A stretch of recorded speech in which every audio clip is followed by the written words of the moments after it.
მენსტრუაციის დროს მსუბუქად ვიკვებით, რკინის შემცველსაკვებს ვიმატებთ, მსუბუქი ვარჯიშით შეგვიძლია, ამის შემდეგ შეგვიძლია ყველაფრით ვიკვებოთ, შეზღუდულები არ ვართ, ну რა თქმა უნდა, სპეციალურ კვებაზე არ ვართ, ხოლო ოვულაციის შემდეგ, ან უამრავი ვიდეო არის ამის ინტერნეტში, ოვულაციის შემდეგ მაქსიმალურად ჯანსაღ კვებაზე ვიყოთ PMS-ის დროს. პროდუქციული ფუნქცია ჩვენი ეს ხდება, რომ უკვე არსებული კვერცხუჯრედების, folliculებში კვერცხუჯრედების რეკრუტირებას იწყებს მენსტრუალური ციკლის დაწყების დღიდან. ну ეს პროცესი 3 თვით ადრე იწყება.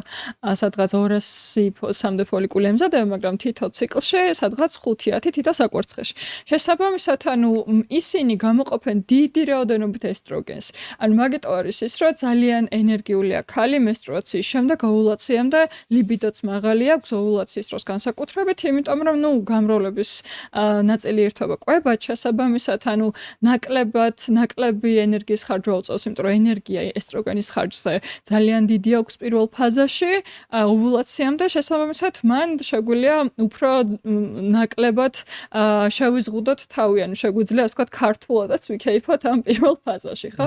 შესაბამისად მაგ დროს მადაც ისეთივე არ არის, როგორც ოვულაციის შემდეგ. ოვულაცია მოხდა, უკვე ორგანიზმი მეუბნება, 24 საათი გაქვს ახლა, რომ სპერმა შეხვდეს კვერცხუჯრედს, მე დავიწყებ დაგროვებას და მადას გაგიზრდი. მადა გამიზარდა, ამ დროს რა თქმა უნდა ყველა ქალი განვიცდით იმას, რომ წონაში ვიმატებთ, შეშპებულები ვართ და აი ამ დროს განსაკუთრებით მნიშვნელოვანია უკვე რა ცოტა ლიმიტირება მოვახდინოთ და უფრო მსუბუქ საკვებზე გადავიდეთ.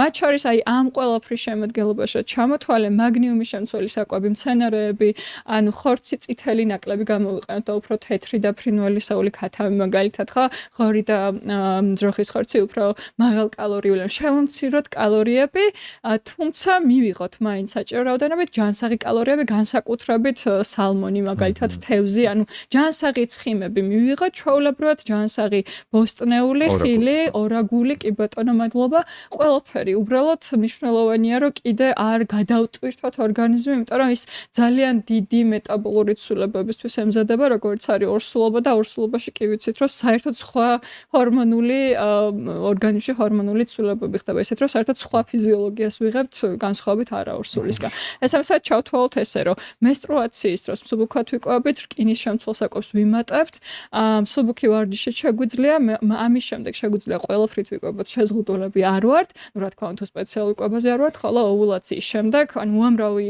ვიდეო არის ამის ინტერნეტში, ოვულაციის შემდეგ მაქსიმალურად ჯანსაღ კვებაზე ვიყოთ PMS-ის დროს, რათა კიდე წონაში არ მოვიმატოთ და ამან კიდე არ გაგვიმძაფროს PMS-ის სიმპტომები.